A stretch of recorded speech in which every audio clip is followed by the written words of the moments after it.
sahabat Gloria Channel, terima kasih sudah mengklik video ini.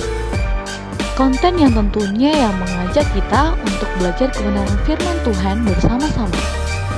Dan tema menarik hari ini berbicara tentang okultisme oleh hamba Tuhan, Pairan Situmorang. Selamat menonton, Tuhan Yesus memberkati. Saya sudah menjelaskan bagian pertama bahwa okultisme itu adalah yang mengandung hal-hal gaib, yang mengandung hal-hal kejahatan, spiritual, gelap, yang gelap tetapi nyata di dalam kehidupan kita sehari-hari.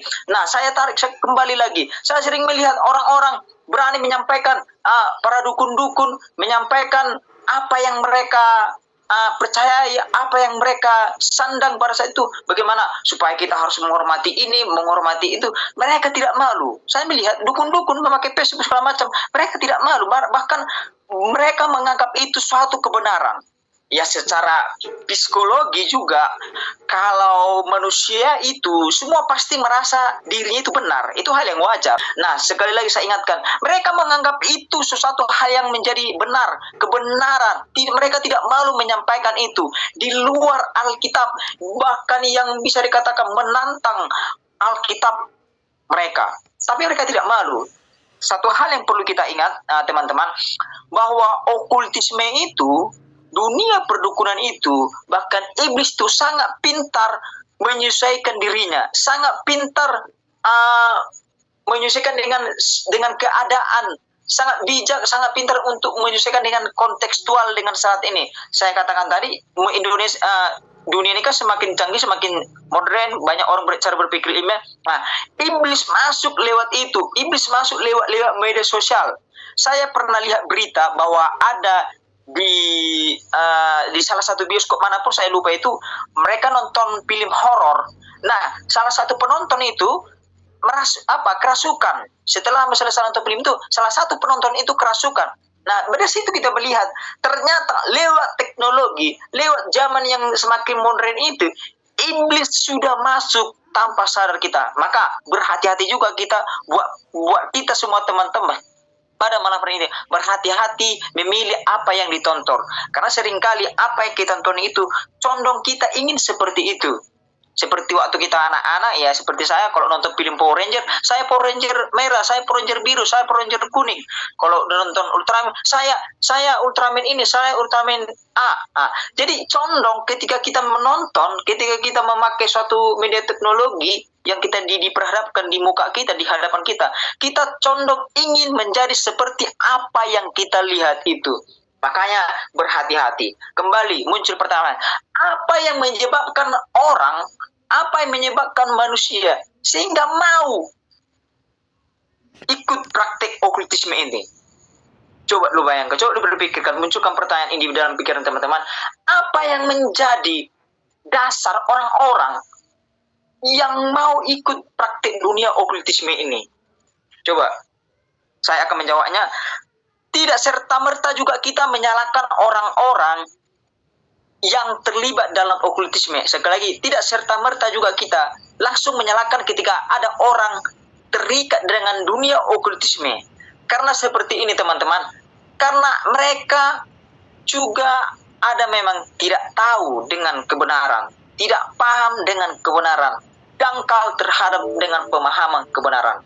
Jadi itulah menjadi tugas kita, khususnya sebagai kita para pelayan, memberikan kepada mereka pengertian, memberikan mereka pencerahan bahwa hal yang berkaitan segala jenis okultisme itu dilarang. Dan ada juga yang mempercayai, ada juga yang mempraktekkan dunia okultisme ini karena ingin bagaimana ya, menggenapi janjinya kepada leluhur-leluhur mereka, kepada orang tua yang lebih atau orang yang lebih dulu meninggal, sehingga muncul suatu pengkultusan. Karena okultisme itu diambil juga dari kata kultus. Kultus itu adalah suatu hal yang melebih-lebihkan, sesuatu hal yang membuat menjadi dewa. Nah, saya teringat kepada seorang sosiologi sekaligus dia seorang filsuf yang bernama Herbert. Herbert ini berkata, memang sebelum masuk agama-agama ke dunia ini, yang menjadi puncak kepercayaan manusia sebelum masuk agama-agama ke dunia ini adalah mereka mempercayai leluhur-leluhur pada saat itu, pada yang sudah terlebih dahulu meninggal. Orang-orang pada saat itu yakin dan percaya ketika ada yang lebih meninggal, ketika sudah lama meninggal. Nah, mereka mempercayai bahwa inilah yang menjadi penyambung mereka kepada Tuhan. Itu yang dimasukkan oleh Helbet, oleh ahli sosiologi sekaligus ahli filsuf itu. Dia berkata bahwa sebelum masuk agama-agama ke dunia ini, bahwa kepercayaan manusia pada saat itu adalah mempercayai leluhur-leluhur yang terlebih dulu meninggal. Nah, itu dia tadi. Tetapi ada juga sebagian orang mau mempraktekkan okultisme ini adalah karena ingin mencelakai orang, karena ingin dia menjadi kaya, karena dia ingin menjadi sukses, karena dia ingin menjadi menguasai suatu daerah, atau seperti oleh mungkin pejabat mungkin sering memakai perguruan ini. Nah, ada juga memang sebagian orang mau terjebak dalam dunia praktek okultisme ini karena menginginkan sesuatu, jabatan, kekayaan. Saya katakan yang pertama tadi, ada orang yang mempraktekkan okultisme ini karena dia memang tidak tahu apa-apa, karena dia masih lugu. Artinya dia tulus, tapi tulusnya itu sesat. Jadi ada orang yang kita melihat dia tulus, dia baik, tapi dia sesat. Makanya hati-hati, kita harus bijak. Kalau kita sebagai orang percaya, ya baca-baca Alkitab. Sebenarnya kalau teringat dari yang saya ingat tadi, yang pertama itu ada orang-orang yang mencari Tuhan lewat orang-orang yang sudah meninggal yang lebih dulu, yaitu dulur-dulur mereka. Sebenarnya kan ada dua, kalau orang yang belajar teologi, ada dua sebagai pernyataan Allah dalam dunia ini. Yang pertama, Tuhan menyatakan Allahnya secara umum. Secara umum hal apa? Lewat bumi ini, lewat langit ini, serta isi-isinya ini yang ada di bumi ini, yaitu Tuhan yang menciptakan. Nah, kalau secara khusus, pernyataan Allah secara khusus adalah lewat Yesus Kristus yang menjadi juru selamat pribadi kita masing-masing, yang menjadi Tuhan kita secara pribadi kita masing-masing. Itu lagi. Lanjut di bagian yang ketiga yang ingin saya jelaskan. Ada pula memang orang Kristen salah kaprah. Ada pula memang orang Kristen tidak paham dengan Alkitab. Jadi ketika berhadapan dengan okultisme, ketika berhadapan dengan hal-hal yang menentang kebenaran firman Tuhan, mereka toleran, mereka menerima hal itu. Contoh, ada orang meninggal.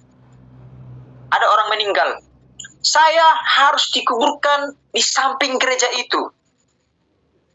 Nah, pemikiran orang-orang Kristen di situ, nanti kalau nggak dikuburkan dia di samping gereja, nanti terjadi sesuatu hal. Contohnya musibah, kecelakaan. Nah, orang-orang yang bergereja itu, orang-orang Kristen pada itu, yang mau menguburkan orang yang meninggal itu di samping gereja, karena dasarnya takut. Kalau nggak dikuburkan nanti yang meninggal itu, karena itu pesan terakhirnya. Jadi dia harus dikuburkan di samping gereja, karena itu pesan terakhirnya. Jadi orang-orang Kristen yang salah kaprah, yang nggak mengerti firman Tuhan, yang ujung-ujungnya mengikuti hal itu, karena beranggapan nanti kalau nggak dikubur, orang yang meninggal itu, nanti terjadi kecelakaan, nanti terjadi kekacauan di kampung ini. Itu salah kaprah. Dan ada juga seperti di kampung saya, seringkali berkata seperti ini, kita sakit, ya gak apa-apa, kita pergi juga ke dukun. Karena firman Tuhan juga berkata, kami itu harus cerdik seperti ular, tulus seperti merpati. Yang saya soroti adalah cerdik seperti ular. Nah, orang-orang beranggapan kata cerdik seperti ular itu, ketika kita sakit, ya pergi ke dukun, nggak apa-apa. Nah, itu juga sesuatu hal yang salah bagi orang Kristen sekalipun yang sudah rajin beribadah. Nah, ada juga yang salah memahami konteks yang ada di Alkitab itu, kata hormatilah ayah dan ibumu, hormatilah orang tuamu. Tapi karena minimnya pemahaman Alkitab, minimnya pemahaman kitab suci, ketika orang tua meninggal, sehingga mengkultuskan orang tua yang sudah meninggal itu. Artinya melebih-lebihkan, sehingga terjebak dalam dunia praktik okultisme. Masuk ke dalam pembahasan, ada dua pembahasan yang saya soroti.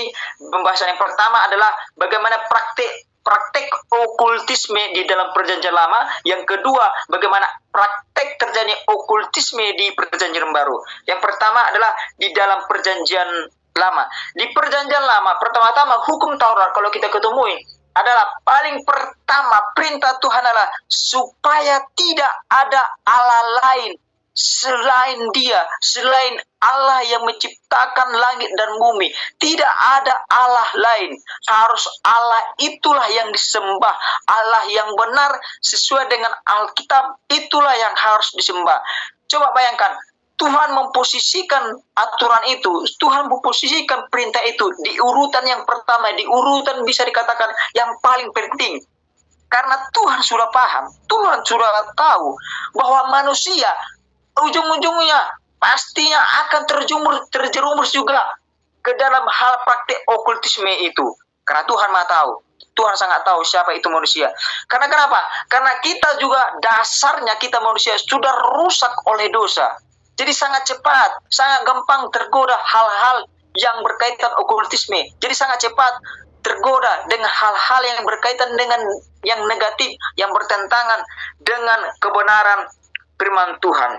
Boleh kita membacanya salah satu di Keluaran 23 ayat 24. Satu ayat saja, sebenarnya banyak referensi ayat, tapi satu ayat untuk menghemat waktu. Keluaran 23 ayat 24. Keluaran 23 ayat 24. Janganlah engkau sujud menyembah kepada ilah mereka atau beribadah kepadanya, dan janganlah engkau meniru perbuatan mereka, tetapi haruslah engkau memusnahkan sama sekali patung-patung berhala buatan mereka, dan tugu-tugu berhala mereka haruslah kau remukkan sama sekali. Oke, baik, terima kasih. Sekali lagi ya, biar jelas. Sebenarnya banyak referensi ayat tentang yang berbicara tentang dunia okultisme, tapi saya hanya mengambil satu ayat saja untuk menghemat waktu. Tadi kita sudah membaca bahwa dalam keseluruhan konteks pasal itu Allah berbicara janji dan teguran kepada Israel. Yang saya soroti poinnya adalah teguran pada Israel. Sebenarnya ketika bangsa Israel juga menyembah patung-patung, menyembah tugu-tugu buatan manusia, Tuhan langsung menegur. Boleh kita melihat tadi di ayat yang ke-24. Janganlah engkau sujud menyembah, katanya.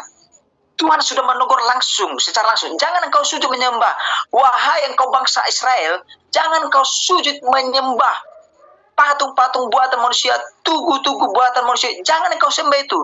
Justru apa yang ditekankan Tuhan?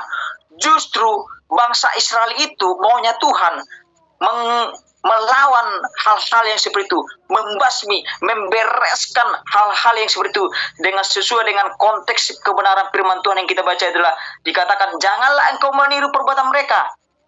Bayangkan kata pertama, janganlah engkau sujud menyembah kepada Allah mereka atau beribadah kepadanya. Yang pertama, dan janganlah engkau meniru perbuatan mereka. Yang kedua, yang ketiga, tetapi haruslah engkau memusnahkan sama sekali patung-patung berhala buatan mereka. Jangan menyembah, jangan mengikuti cara mereka. Justru apa penekanan firman Tuhan? Justru umat Israel maunya Tuhan, kalian harus memusnahkan itu. Satu hal yang perlu saya sampaikan kepada teman ketika punya seperti ini. Ketika kita menyembah secara umum saja, ketika kita menyembah kepada sesuatu, otomatis lama-lama kita akan sama seperti yang kita sembah itu. Betul atau tidak? Saya tarik kepada khusus lagi. Ketika kita menyembah Tuhan, ketika kita menyembah Kristus, apa yang jadi poin paling pentingnya adalah kemauan kita mau sama seperti Kristus. Seperti itu kan?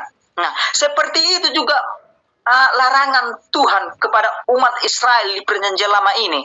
Jangan engkau menyembah patung-patung itu. Jangan engkau menyembah tugu-tugu buatan manusia itu. Karena kenapa? Ketika kita menyembah sosok, lama-lama kita akan sama seperti itu. Makanya kalau akan ada lagu itu, kalau kita lagu-lagu rohani, lagu Kristen, ku mau sepertimu Yesus, Yesus yang kita sembah. Dan ketika kita menyembah Yesus, dan tentunya kita mau sama dengan seperti Yesus. Amin. Bukan berarti kita juga bukan berarti kita jadi Yesus, bukan berarti kita jadi Tuhan. Nah, itu jadi salah ya. Sekali lagi, ketika kita menyembah Tuhan, ketika kita menyembah Yesus, bukan berarti kita jadi Yesus, tetapi seperti Yesus, seperti yang kita sembah. Itulah yang menjadi penekanan Tuhan, larangan Allah kepada umat Israel yang di perjanjian lama ini. Masuk lagi ke pembahasan yang kedua, yaitu tadi kan okultisme di praktek okultisme di perjanjian lama, maksud di praktek okultisme di perjanjian baru. Kisah para Rasul 8 ayat yang 9. Seorang yang bernama Simon telah sejak dahulu melakukan sihir di kota itu dan menakjubkan rakyat Samaria serta berlagak seolah-olah ia seorang yang sangat penting. Boleh dibaca kelanjutannya ke bawah terus. Di Samaria seorang Simon melakukan sihir, bahkan melakukan mujizat-mujizat tapi palsu. Nah, satu hal yang kita ingat bahwa iblis itu, dunia okultisme itu bisa membuat mata rohani manusia, membuat mata rohani orang-orang menjadi buta, sehingga tidak dapat lagi melihat mana lagi mujizat palsu, yang mana lagi mujizat asli. Sehingga pada saat itu di orang-orang Samaria itu, maupun orang besar maupun orang kecil, mau mengikuti siapa ini loh, si Simon ini, padahal dia ahli sihir. Tetapi dilanjutkan di cerita itu, masuk seorang yang bernama Filipus. Filipus menyampaikan Injil kerajaan Allah dan nama Yesus yang menyelamatkan. Dan pada akhirnya si Simon itu, ahli sihir itu, tumbang juga. Karena kenapa? Di cerita terakhir, ujung-ujungnya si Simon itu, ahli sihir itu, menjadi percaya dan menjadi bertobat, bahkan dibaptis. Nah, itu dia. Sering kita melihat di YouTube, bahkan di mana ibadah-ibadah. Makanya kita juga harus bijak. Makanya saya mengajak teman-teman semua yang hadir pada saat ini, pada malam hari ini, kita harus memiliki sikap kritis. Apalagi konteksnya yang berbicara tentang seputaran dunia Kristen, dunia Alkitab. Karena kita tidak tahu yang kita hadapi saat ini, hamba-hamba Tuhan sekarang ini, termasuk saya juga yang berbicara ini, kalian juga harus kritis apa yang disampaikan oleh si pembicara, apa yang disampaikan oleh si pengkhotbah. Jangan tidurkan pemikiran kita, jangan tidurkan pikiran teman-teman. Harus hidupkan, karena kenapa? Kalau sudah tidur, tidak lagi dapat membedakan yang mana mujizat palsu, yang mana mujizat asli. Ujung-ujungnya sama dengan yang di perjanjian lama itu, yang di Keluaran itu, ujung-ujungnya menyembah. Entah siapapun disembah, ujung-ujungnya disembah. Entah siapapun yang diikuti, ujung-ujungnya udah asal ikut-ikut saja, ngekor saja, nggak tahu apa-apa, menjadi seorang yang ignoran, nggak tahu apa-apa. Jadi firman Tuhan dalam konteks itu semua jadi percaya dibuat oleh ahli sihir ini, karena mata rohani orang-orang Samaria, rakyat Samaria itu sudah dibutakan oleh iblis, sudah dibutakan oleh dunia praktik okultisme itu. Langsung saja, ada beberapa poin, 6 poin yang saya catat. Apa yang menjadi penyebab ketika orang terjerumus atau terjebak dalam praktik okultisme ini? Dampak kepercayaan dan praktik dunia okultisme adalah yang pertama, menentang hal-hal rohani. Ingat, yang pertama, menentang hal-hal rohani seperti firman Tuhan, nggak suka ibadah, nggak suka berdoa, nggak suka menyembah Tuhan. Ini dia yang pertama. Kalau orang sudah terjebak dalam dunia okultisme, ingat, yang pertama, dia nggak suka baca firman Tuhan, dia nggak suka menyembah Tuhan, dia nggak suka berdoa, bahkan dia akan benci kepada hamba Tuhan yang durapi. Dia akan benci kepada pelayan-pelayan Tuhan yang betul-betul melayani di altar, yang betul-betul hidupnya benar, hidupnya kudus. Dia akan benci. Ini yang pertama ini. Ketika orang sudah terjebak dalam dunia okultisme, dia tidak suka berdoa, dia tidak suka yang ibadah. Ingat, waspada, kalau teman-teman setiap ibadah ngantuk, kalau sekali 2 kali bisa, itu dimaklumi secara psikologis. Tetapi setiap ibadah ngantuk, setiap doa pikirannya melayang-layang, tidak tenang, setiap melihat orang menyampaikan kepada firman Tuhan, memberontak, maaf, seharusnya saya mengatakan, mungkin sudah terjebak, sudah terjerumus, diikat oleh iblis, diikat oleh dunia okultisme itu. Itu yang pertama. Yang kedua, emosi yang kacau, seperti adanya depresi, ingin bunuh diri, gila, sering sedih. Ingat yang kedua nih, emosi yang kacau, seperti adanya depresi, ingin bunuh diri, sedih yang lama-lama. Ini yang kedua. Ini juga sering kita bisa melihat orang-orang tiba-tiba menyendiri, nggak tahu kenapa, tiba-tiba dia sedih, tiba-tiba dia emosinya nggak stabil. Sekali lagi, kalau satu kedua kali itu saya kira kita semua maklum, itu hal yang wajar. Tetapi kalau sudah berulang-ulang depresi, berulang-ulang ingin bunuh diri, ingat, itu sudah terikat oleh si iblis. Itu sudah terjebak dalam praktek dunia okultisme. Yang ketiga, karakter yang berubah. Misalnya jadi suka marah, suka menyendiri. Hati-hati yang suka menyendiri ya. Karena makanya sering dipesankan kepada orang tua waktu di kampung, jangan suka menyendiri, nanti datang setan. Karena sangat bahaya kalau di saat kita sendiri, ini sangat bahaya, kacau, hati-hati. Yang ketiga, karakter yang berubah-ubah. Misalnya jadi suka marah, suka menyendiri. Jadi orang yang suka marah dengan suka marah itu beda. Orang yang suka marah ini tanda tanya ini. Berarti dia sudah terikat dalam dunia okultisme, sudah terikat oleh si iblis. Yang keempat, munculnya penyakit-penyakit tak wajar, kematian tak wajar. Ingat yang keempat, munculnya penyakit-penyakit tak wajar, kematian tak wajar. Ingat, iblis memang bisa memberi, tetapi lebih banyak menuntut. Sekali lagi, iblis memang dapat memberi, tetapi lebih banyak menuntut. Itu dia iblis. Dia lebih banyak menuntut dari apa yang diberi. Makanya hati-hati. Makanya iblis itu sang penipu ulung, sang penipu canggih, sang penipu sangat luar biasa. Hati-hati. Jadi ketika kita diberikan sesuatu oleh mungkin kita pergi ke dukun, sembuh, oke. Tapi hati-hati, jiwa kita, hidup kita terikat oleh iblis, terjebak yang nama dunia okultisme. Yang kelima, orang tersebut sudah terjual pada setan dan akan sulit dipulihkan. Hati-hati ya teman-teman. Kalau orang, jangan pernah bermain-main dengan iblis, jangan pernah bermain-main dengan ilmu perdukuhan. Ketika satu kali saja terjerumus, hidupmu sudah terjual, sudah terikat kepada iblis itu, dan akan sulit terikat. Ingat, orang yang kerasukan setan itu tidak melulu gelepar-gelepar, tidak melulu muntah-muntah, tidak melulu kayak gila, kayak depresi, tidak. Dia juga bisa nanti ibadah bersama-sama kita. Dia bisa juga ikut doa bersama dengan kita. Ini pengalaman. Saya masukkan pengalaman kisah nyata di kampus kami. Gak usah saya sebutkan marganya, namanya, di kampus kami. Di waktu kami doa bersama, bayangkan, ini dia ikut berdoa bersama. Belum terjadi apa-apa awalnya. Di pertengahan belum terjadi apa. Tetapi ketika masuk penyembahan, ketika masuk dalam penyembahan yang sungguh-sungguh, yang sangat luar biasa, yang sangat spektakuler, dia mengalami kayak suatu hal yang aneh, kayak seperti, kalau seingat saya, dia tiba-tiba berubah seperti harimau, mengaung-ngaung nggak jelas, meloncat nggak jelas, sangat sulit diubahkan. Memang pada saat itu kami berdoa pulih, tetapi kumat lagi.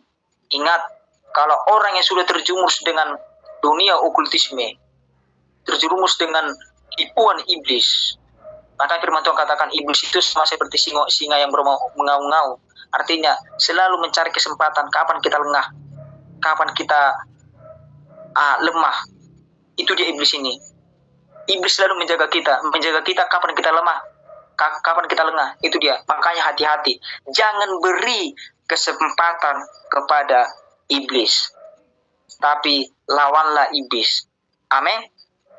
Itu dia. Orang tersebut sudah terjual pada setan dan akan sulit diubahkan, akan sulit dipulihkan. Hati-hati. Poin yang terakhir, poin yang keenam. Tertahannya berkat Tuhan akan mengalami kehidupan yang sial, bahkan terkutuk. Sekali lagi, orang yang sudah terjebak dalam dunia praktek okultisme akan mengalami tertahannya berkat Tuhan, mengalami kehidupan yang sial, bahkan terkutuk. Ya, firman Tuhan juga berkata, ketika orang yang sudah mengikuti penyembahan berhala akan mengalami suatu kutuk turunan. Anaknya, cucunya akan mengalami hal-hal yang sial, hal-hal yang kutuk. Itu dia poin yang keenam. Yang menjadi kesimpulan kita pada malam hari ini yang bisa saya sampaikan.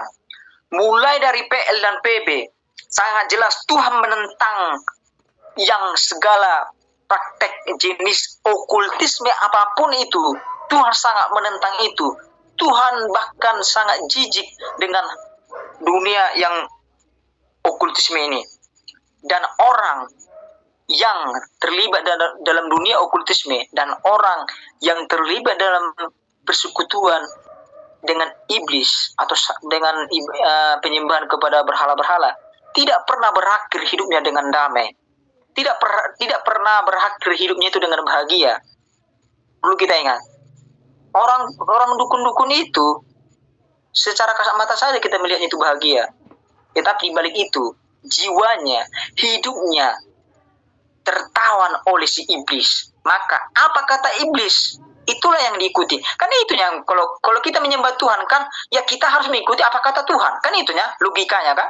Jadi kalau orang yang dunia praktek okultisme itu yang terjebak sudah terjun ke dalamnya itu, ya apa yang mereka sembah itu, apa yang mereka yang percaya itu, ya apa yang disampaikan, dikatakan, diperintahkan, ya itu yang mereka lakukan. Nah itu dia salah satu bahayanya. Mereka sudah terikat dengan dunia. Sekarang apa yang menjadi sikap kita sebagai orang Kristen menghadapi dunia okultisme? Yang tentunya kita memang percaya dengan adanya dunia okultisme, dengan dunia roh gelap, gaib. Kita percaya itu. Tetapi kita harus menentang itu. Tetapi kita harus melawan itu. Amin. Saya rindu membacanya secara bersama-sama.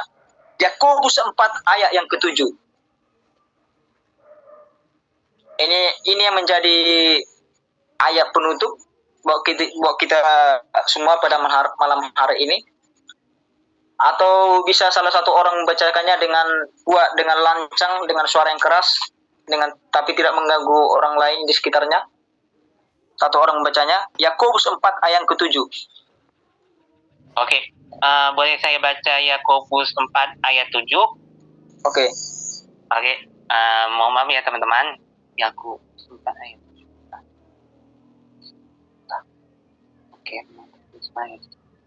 Oke, saya baca Yakobus 4 ayat 7.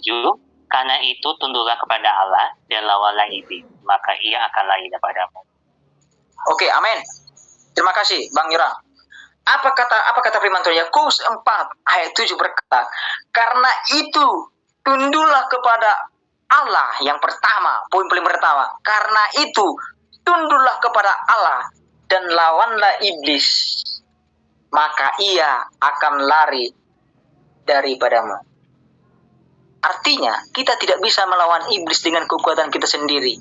Bayangkan, supranatural yang kita natural, kita tidak bisa melawan itu, bro. Dengan apa kita melawannya? Yang pertama, yang tentunya jelas dari kata firman Tuhan Yakobus itu, kita harus tunduk kepada Tuhan. Kita harus tunduk kepada Allah, meminta, memohon penguatan, memohon kuasanya Tuhan menyertai secara keseluruhan kehidupan kita, sehingga kita dapat melawan iblis itu. Ingat yang pertama, kita harus tunduk dulu kepada Allah, baru melawan iblis, maka dia akan lari. Ingat, nama Yesus itu berkuasa, nama Tuhan itu berkuasa. Jangan pernah sepele dengan nama Yesus. Sekali lagi, jangan pernah sepele dengan nama Yesus. Nama Yesus itu berkuasa. Nama Yesus itu bukan sekedar nama. Bukan sekedar nama. Nama Yesus itu bukan sekedar nama. Tapi nama Yesus itu mengandung kuasa yang sangat besar. Tidak ada kuasa apapun yang dapat melawan kuasanya Tuhan. yang pada akhirnya mungkin kelihatan di awal-awal cerita kuasa iblis itu menang, tetapi endingnya kuasa Tuhan tetap menang dan harus memang menang karena Tuhan lah yang sangat berkuasa dalam kehidupan kita. Terima kasih sudah menonton video ini sampai akhir. Jangan lupa untuk like, share, dan komen video ini. Dan sampai jumpa di pembahasan berikutnya. Tuhan Yesus memberkati.